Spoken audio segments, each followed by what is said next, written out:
మిస్సైళ్ల వర్షం కురిపించాడు. ఇరాన్లో అమెరికా విధ్వంసం సృష్టించింది. 3 భారీ వంతెనలను పేల్చేసింది అమెరికా సెంట్రల్ కమాండ్స్. ఇక ఇరాన్లోని టాప్ 3 బ్రిడ్జెస్ని అమెరికా మిస్సైళ్లు కుప్పకూల్చేశాయి. బందర్ అబ్బాస్ని లార్తో కలిపే బందర్ ఖమీర్ బ్రిడ్జ్, అంటే 2 ప్రాంతాలు, బందర్ అబ్బాస్ అండ్ లార్, ఈ 2 ప్రాంతాలని కలిపేటువంటి బందర్ ఖమీర్ బ్రిడ్జ్ని కుప్పకూల్చింది. మిస్సైల్ దాడి సమయంలో వంతెనపై వెళ్తున్నటువంటి కార్లన్నీ కూడా కాలి బూడిదైపోయాయి. కొందరు చనిపోయారు కూడా. గరివే బ్రిడ్జ్ పైన సేమ్ సీన్, కొన్ని కార్లు కాలిపోయాయి, పేలిపోయాయి, మరికొందరు చనిపోయారు. ఇక బందర్ అబ్బాస్కి వెస్టర్న్ వర్డ్స్గా ఉన్నటువంటి రైల్వే స్టేషన్ కూడా పూర్తిగా బ్లాస్ట్ అయిపోయింది. బందర్ అబ్బాస్లోని టెలికమ్యూనికేషన్స్ టవర్ని కూడా పేల్చేసింది అమెరికా. ఇరాన్లోని మౌలిక వనరులపైన అమెరికా కంటిన్యూస్గా అటాక్ చేస్తోంది.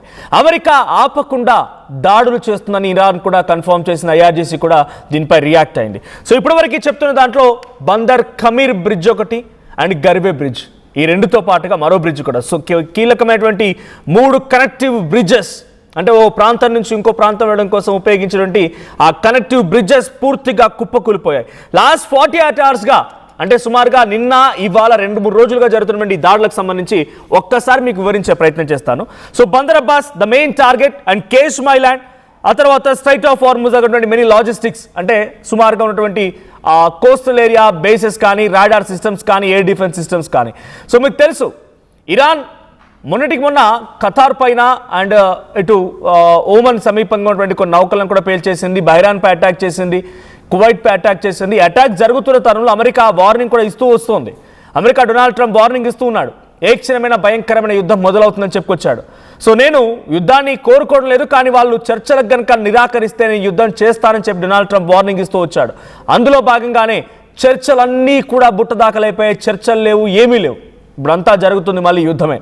ఓవైపు ఇజ్రాయెల్ లెబనాన్పై అటాక్ చేయడం, ఇజ్రాయెల్ సిరియాలపై అటాక్ చేయడం, నిన్న సౌదీ 2 రోజుల క్రితం సౌదీ యెమెన్స్పై అటాక్ చేయడం, సనా ఇంటర్నేషనల్ ఎయిర్పోర్ట్ పైన యెమెన్స్ దాన్ని తిరిగి తిప్పికొట్ల భాగంగా సౌదీని ఎయిర్పోర్ట్ని పేల్చివేయడం, ఇవన్నీ జరుగుతూ ఉన్నాయి.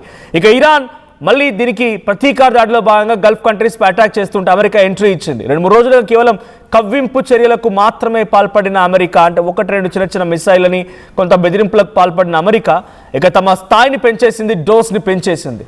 సో నిన్న మీరు చూస్తూ ఉంటారు, ఇరాన్లో ఉన్నటువంటి ఓ క్యాన్సర్ హాస్పిటల్ కూడా ఈ భయంకరమైనటువంటి మిసైల్ దాడితో వణికిపోయిందట. చిన్నపిల్లల క్యాన్సర్ హాస్పిటల్. సో అక్కడ ఉన్నటువంటి వేలాది మంది పేషెంట్స్ని వెంటనే హుటాహుటా అక్కడ నుంచి తరలించారు. బికాజ్ అది వణికిపోవడంతో అక్కడ ఉన్నటువంటి ఆ పేషెంట్స్ అందరూ కూడా, చిన్న పిల్లలందరూ కూడా ఇబ్బంది పడే అవకాశం ఉంది. కాబట్టి అక్కడ నుంచి వెంటనే వారందరూ కూడా తరలించే ప్రయత్నం చేశారు. సో ఇదొకటి కాదు, బందర్ అబ్బాస్, కేష్ మైలాండ్ అండ్ ఇక ఇతరత్ర కీలకమైన ప్రాంతాలు, టెహరాన్కి సమీపంగా ఉన్నటువంటి మరికొన్ని ప్రాంతాలని కూడా పూర్తిగా కిల్ చేసే ప్రయత్నం అమెరికా చేసింది. సెంట్రల్ కమాండ్స్ పనిగట్టుకొని మరి ఈ టార్గెట్లని ఛేదించే ప్రయత్నం చేస్తున్నారు. బికాజ్ వాళ్ళు ఎందుకు వీటినే పదే టార్గెట్ చేయాల్సి వస్తుందంటే, ఓ ప్రాంతం నుంచి ఇంకో ప్రాంతానికి వాళ్ళ వెపన్స్ ట్రాన్స్పోర్టేషన్ కోసం ఉపయోగించండి కీలకమైన బ్రిడ్జెస్ని, రైల్వే స్టేషన్స్ని పేల్చేస్తే అప్పుడు వాళ్ళ ట్రాన్స్పోర్టేషన్కి ఇబ్బంది అవుతుంది, వాళ్ళ వెపన్ ట్రాన్స్పోర్టేషన్కి ఇబ్బంది అవుతుంది. దానికి తోడు ఇక్కడ కొన్ని షిప్పింగ్ హార్బర్ల పైన, కోస్టల్ ఏరియా వెంటున్నటువంటి కోస్టల్ ఎయిర్ బేసెస్ పైన, లేకపోతే ఆర్మీ క్యాంప్స్ పైన, IRGC command and central camps పైన, ఇంక ఇతరత్ర air bases, radar system, air defence సిస్టమ్పై అటాక్ చేస్తే వాళ్ళు తిరిగి ఎదుర్కోలేరు. అంటే అమెరికా నుంచి వచ్చే మిసైల్ని ఎదుర్కోవడంలో ఇరాన్ విఫలం అవడానికి కోస్టల్ ఏరియా వెంటున్నటువంటి ఎయిర్ డిఫెన్స్ సిస్టమ్స్ని కిల్ చేస్తున్నారు. మరోవైపు అటువైపు అటాక్ చేయడానికి ఉపయోగం లేకుండా, వెపన్స్ ట్రాన్స్పోర్టేషన్ కోసం ఉపయోగం లేకుండా అటువైపు వెళ్ళేటువంటి ట్రాన్స్పోర్టేషన్ మోడ్ని, అంటే బ్రిడ్జెస్ని కానీ లేకుంటే రైల్వే స్టేషన్స్ని కానీ పేల్చడం మూలంగా మరికొంత విధ్వంసం సృష్టించడానికి అవకాశం ఉంటుంది. సో ఇప్పటివరకు అధికారికంగా ఈ 2 రోజుల్లోనే అక్కడ ఇరాన్ IRGC కమాండెంట్స్ కానీ ఇరాన్ గవర్నమెంట్ అఫీషియల్గా అనౌన్స్ చేసిన ప్రకారంగా 52 మంది చనిపోతే 350 మందికి చాలా తీవ్రంగా గాయాలై కేవలం ఈ 48 అవర్స్ 48 గంటల్లోనే 52 మంది చనిపోయారు. It's not a simple one, చిన్న విషయం ఏం కాదు. సో 350 మందికి చాలా తీవ్రంగా గాయాలై ఆసుపత్రిలో చికిత్స పొందుతున్నారు. ఇన్ఫ్రాస్ట్రక్చర్ని దెబ్బ కొట్టాలి, ఇన్ఫ్రాస్ట్రక్చర్ని దెబ్బ కొట్టి వాళ్ళ మోడ్ ఆఫ్ ట్రాన్స్పోర్టేషన్ దెబ్బ కొడితే కూడా కొంత కంట్రోల్ చేయొచ్చు అనే ఉద్దేశంతో అమెరికా ఉంది. సో యాజ్ ఆఫ్ నౌ జరుగుతున్నటువంటి ఈ సిచ్యువేషన్లో బందర్ అబ్బాస్ ప్రైమరీ టార్గెట్స్ ఏంటి? బందర్ అబ్బాస్ దగ్గర అంటే IRGC నావీ ఫెసిలిటీస్ కానీ, మిసైల్ స్టోరేజ్ డిపాజిట్స్ కానీ, కోస్టల్ రాడార్ స్టేషన్స్ కానీ, లాజిస్టిక్ వేర్ హౌసెస్ కానీ అండ్ మిలిటరీ డాక్స్ అంటే మిలిటరీ క్యాంప్స్, ఇది బందర్ అబ్బాస్ దగ్గర. కేష్ మైలాండ్ విషయానికి వస్తే కోస్టల్ మిసైల్ బ్యాటరీస్, తర్వాత drone launch positions, IRGC naval installations, anti ship missile sites overlooking the strait of Hormuz. So strait of Hormuz దగ్గర గస్తీ కాస్తున్నటువంటి నౌకల పైన కూడా ఈ భయంకరమైనటువంటి అటాక్ కొనసాగుతూనే ఉంది. ఇక బందర్ కమీర్ సుమారుగా ఇది ఆ బందర్ అబ్బాస్కి 80 కిలోమీటర్ల వెస్ట్ వర్డ్స్లో ఉన్నటువంటి ఒక బ్రిడ్జ్ ఇది. సో దీని ద్వారా ఏం చేయగలుగున్నారు, ఏం సాధించాలనుకున్నారు వాళ్ళు, ఏం టార్గెట్ చేశారంటే మిలిటరీ ఇన్ఫ్రాస్ట్రక్చర్ని ఢీకొట్టడం, తర్వాత లాజిస్టిక్ ఫెసిలిటీస్ అంటే ట్రాన్స్పోర్టేషన్ కోసం ఉపయోగించినటువంటి కీలకమైన స్థావరం ఇది. సో ట్రాన్స్పోర్టేషన్ రూట్స్ని కిల్ చేయడం, అన్ని కిల్ అయిపోయాయి. ఇక ఇర్షాన్హార్ సిస్తాన్ అండ్ బలూచిస్తాన్ ప్రావిన్స్ సంబంధించి ఈ ఇర్షాన్హార్ సో ఎయిర్పోర్ట్ ఫెసిలిటీస్ మొత్తం కూడా కిల్ అయిపోయాయి. రైల్వే ఇన్ఫ్రాస్ట్రక్చర్ పూర్తిగా ధ్వంసం అయిపోయింది. మిలిటరీ లాజిస్టిక్స్ని ధ్వంసం చేశారు. ఇక టెహరాన్ సమీపంగా మిలిటరీ కమాండ్ అండ్ ఫెసిలిటీస్ని, సెక్యూరిటీ ఇన్స్టాలేషన్స్ని ధ్వంసం చేశారు. ఇక సెమ్నాన్ ప్రావిన్స్లో అహ్వాజ్లో వరుసగా దాడులు జరుగుతున్నాయి. సో అహ్వాజ్ అనేటువంటి ఈ ప్రాంతంలోనే చిల్డ్రన్స్ క్యాన్సర్ హాస్పిటల్ పక్కనే ఒక బిగ్గెస్ట్ అటాక్ జరగడంతో ఆ అటాక్ కారణంగా ఇంటెన్షన్గానే టార్గెట్ చేశారు హాస్పిటల్ అని భావించి ఆ హాస్పిటల్ ఒకసారిగా వణికిపోయిందంట. వెంటనే వైద్యులు మేనేజ్మెంట్ అలర్ట్ అయిపోయి ఆ పిల్లలందరినీ కూడా వేరే ఒక ప్రాంతానికి తరలిస్తున్నారు. So from where the attacks were launch, అసలు అటాక్స్ ఎక్కడి నుంచి జరుగుతున్నాయంటే యుఎస్ఎస్ థామస్ హండర్ అరేబియన్ గల్ఫ్ ఆఫ్ ఒమన్ నుంచి, ఆ గల్ఫ్ ఆఫ్ ఒమన్ అంటే ఒమన్ ప్రాంతంలో కూడా ఎయిర్ బేస్ ఉంది అమెరికాకి. సో అక్కడ దాన్ని యుఎస్ఎస్ థామస్ హండర్ అని పిలుస్తూ ఉంటారు. సో అక్కడ నుంచి అటాక్ జరుగుతుంది. తర్వాత US navy destroyers and cruisers strait of హార్మూజ్కి సమీపంగా కొంచెం దూరంగా వాళ్ళకి కొన్ని వార్ షిప్స్ని కూడా ఏర్పాటు చేసుకున్నారు కాబట్టి అక్కడ నుంచి అమెరికా అటాక్ చేయగలుగుతోంది. US air force aircraft, so Al Udeid air base ఖతార్లో ఉంది. తర్వాత డియోగ్రాసియా ఇండియన్ ఓషన్ దగ్గర ఉన్నటువంటి ఒక కీలకమైన ఐలాండ్, అక్కడ నుంచి అటాక్ చేస్తోంది. సో అదర్ అన్డిస్క్లోజ్ రీజనల్ ప్లేసెస్ ఎక్కడి నుంచి అటాక్ చేస్తుందో కొన్ని కీలకమైన ప్రాంతాలు డిస్క్లోజ్ చేయకపోయినా కూడా ప్రధానంగా ఖతార్ నుంచి, డియోగ్రాసియా ఇండోనేషియాలో ఉన్నటువంటి చిన్న ఐలాండ్ అది, అక్కడి నుంచి తర్వాత ఇతరత్ర కీలకమైనటువంటి గల్ఫ్ కంట్రీస్లో ఉన్నటువంటి ఓమన్ నుంచి ఒక ఎయిర్ బేస్, అక్కడ నుంచి అటాక్స్ జరుగుతూ ఉన్నాయి. సో స్ట్రైట్ ఆఫ్ హార్మూజ్ దగ్గర నుంచి బందర్ అబ్బాస్ కనెక్టివిటీ క్లోజ్ అయిపోయింది. బందర్ అబ్బాస్ నుంచి కేష్మ్ ఐలాండ్ పై అటాక్ జరిగింది. అక్కడ నుంచి బందర్ కమీర్ ఆ ప్రాంతానికి వెళ్ళేటువంటి ఆ బ్రిడ్జ్ కొలాప్స్ అయిపోయింది. అహ్వాజ్ ప్రాంతంపై అటాక్ జరిగాయి, సెమ్నాన్ ప్రాంతంపై అటాక్ జరిగాయి, టెహరాన్పై అటాక్ జరిగింది. ఈ కీలకమైన ఇన్ఫ్రాస్ట్రక్చర్ని డిస్ట్రాయ్ చేయడమే ప్రధాన లక్ష్యంగా పెట్టుకున్న అమెరికా ఇక భయంకరమైనటువంటి దాడులతో కొనసాగే అవకాశం ఉంది. కర్గ్ ఐలాండ్ అండ్ పికాక్స్ పర్వతాల్లోని సొరంగాల్లో దాచినటువంటి యురేనియం కోసం ఈ అటాక్స్ జరుపుతున్నట్టు తెలుస్తోంది. సో ఇంకో కీలకమైనటువంటి విషయం ఏంటంటే యురేనియం అంటే మేము వెనక్కి ఇవ్వడానికి సిద్ధంగా ఉన్నామని అమెరికా చెప్పుకొచ్చింది. ఇరాన్ చెప్పుకొచ్చింది they are ready to give back. దాన్ని శుద్ధి చేసినటువంటి యురేనియాన్ని తిరిగి వెనక్కి ఇవ్వడానికి ఇరాన్ అంగీకరించిన అమెరికాతో ఆ తర్వాత జరిగే చర్చల నేపథ్యంలో కొంతగా దాన్ని డిఫ్యూజ్ చేయడం కానీ లేదంటే తిరిగి ఇవ్వడం లాంటివి జరిగే. తిరిగి ఇవ్వడం సెన్స్ దాన్ని డిఫ్యూజ్ చేయడమే, దాన్ని ఉపయోగం లేకుండా డిఫ్యూజ్ చేయడమే మెయిన్ టార్గెట్ అమెరికాది. అలా సిద్ధపడినా కూడా ఈ చర్చలు జరగడం లేదు కాబట్టి వాళ్ళు యురేనియం శుద్ధి చేస్తూ ఇంకా కొనసాగిస్తున్నారు. ఏ సమయమైనా అమెరికా మాపై బిగ్గెస్ట్ అటాక్ చేసే అవకాశం ఉంది కాబట్టి ఇరాన్ అలర్ట్ అవుతోంది. ఈ అలర్ట్నెస్ని అమెరికా థ్రెట్గా భావిస్తోంది. అందుకే వరుసగా అటాకులు జరుగుతూనే ఉన్నాయి.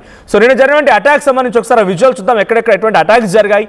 బందర్ అబ్బాస్ అండ్ బందర్ కమీర్ బ్రిడ్జ్ కూల్పోవడం కానీ, అహ్వాజ్, తెహరాన్, సెమ్నన్ ఈ ప్రాంతాలపై అటాక్స్ని అర్ధరాత్రి సమయంలో కొనసాగించిన అమెరికా అటాక్ సంబంధించి ఇరాన్ ఎలా అతలాకుతలమైందో ఆ విజువల్ చూద్దాం.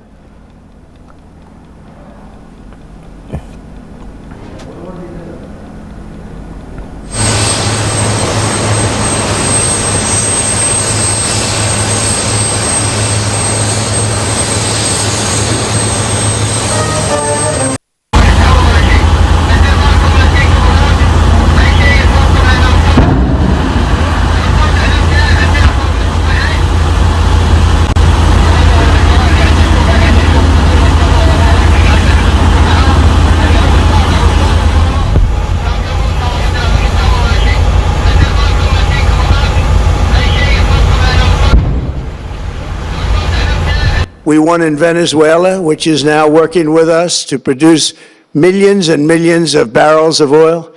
We are likewise winning big in Iran, and you will see the fruits of that labor very, very shortly.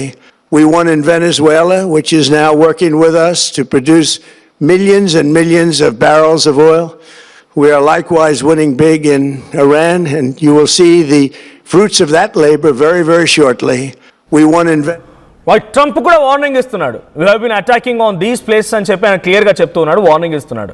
ఎక్కడైనా చర్చలకి ఓకే అని చెప్పి చర్చలు జరిపితేనేమో ససేమిరా, లేదనుకుంటే కనుక ఇంకా భయంకరమైనటువంటి అటాక్స్తో పాల్పడబోతున్నాం. ఈసారి సివిల్ ఇన్ఫ్రాస్ట్రక్చర్ని కూడా వదిలిపెట్టమనే రకంగానే వాళ్ళ మూమెంట్స్ కనబడుతున్న అమెరికాకు సంబంధించిన మూమెంట్స్. సో ఇరాన్ పై మళ్ళీ అటాక్ని స్ట్రైట్ ఆఫ్ హార్ముజ్ని మళ్ళీ ఒక టోల్ లాగా మార్చేసుకొని కట్టడి చేసే ప్రయత్నం చేస్తున్నారు.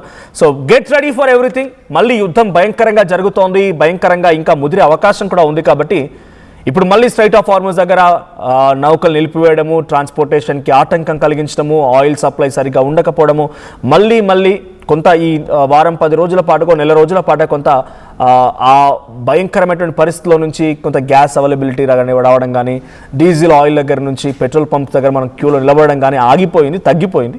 కానీ మళ్ళీ యుద్ధం మొదలవుతోంది, మనం కూడా సిద్ధంగా ఉండాల్సిందే. అట్ ది సేమ్ టైం ఇప్పుడు జరిగేటువంటి అటాక్స్ మాత్రం డెఫినెట్గా చర్చలు జరుగుతాయని చెప్పి చర్చలు మొదలుపెట్టిన తర్వాత జరిగే అటాక్స్ కాబట్టి ట్రంప్ ఎలాగైనా సరే వీళ్ళని పూర్తిగా అంతమొందించాలనే ప్లాన్తో వెళ్తాడు.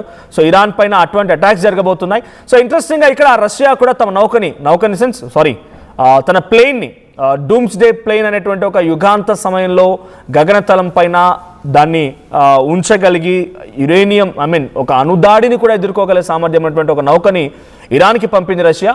మరి ఆ స్థాయిలో ఇరాన్ మద్దతు ఇస్తోంది, రష్యా నుంచి మద్దతు లభిస్తోంది ఇరాన్కి అన్నప్పుడు రష్యా కూడా ఈ వార్లో ఎంట్రీ ఇస్తే కనుక సో బేసిక్గా ఇప్పుడు జరిగిన యుద్ధాలన్నీ కూడా సమఉజ్జుల మధ్య జరిగిన యుద్ధాలు ఏం కావు. సేమ్ క్యాపబిలిటీస్, కెపాసిటీస్ ఉన్న స్ట్రెంగ్స్ ఉన్నటువంటి దేశాల మధ్య యుద్ధాలు ఏం కావు. ఇరాన్ కంపారిటివ్లీ అమెరికా ఇజ్రాయెల్తో పోలిస్తే టెక్నాలజీగా కొంత బ్యాక్వర్డ్గా ఉంది, బట్ వాళ్ళు డిఫెండ్ చేయగలిగారు. కానీ ఇప్పుడున్న సిచ్యువేషన్లో రష్యా, చైనాలు కూడా ఎంట్రీ ఇస్తే ఇక్కడ డెఫినెట్గా అమెరికాతో సమఉజ్జీవులు వాళ్ళు కూడా కనుక కంపాటబిలిటీ కానీ, కెపాసిటీ కానీ, స్ట్రెంగ్స్ పరంగా కానీ వాళ్ళు కూడా ఇరాన్కి సపోర్ట్గా ఈ అటాక్లో కనుక పార్టిసిపేట్ చేస్తే this going to be biggest war ever we have seen.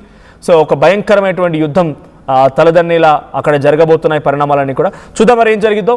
So as of now America Donald Trump మరింతగా వార్నింగ్ ఇవ్వడం కూడా ఇరాన్ని కొంత అతలాకుతలం చేస్తుందని చెప్పాలి. మరి ఇరాన్ దీనికి ఎలా రిటిలియేట్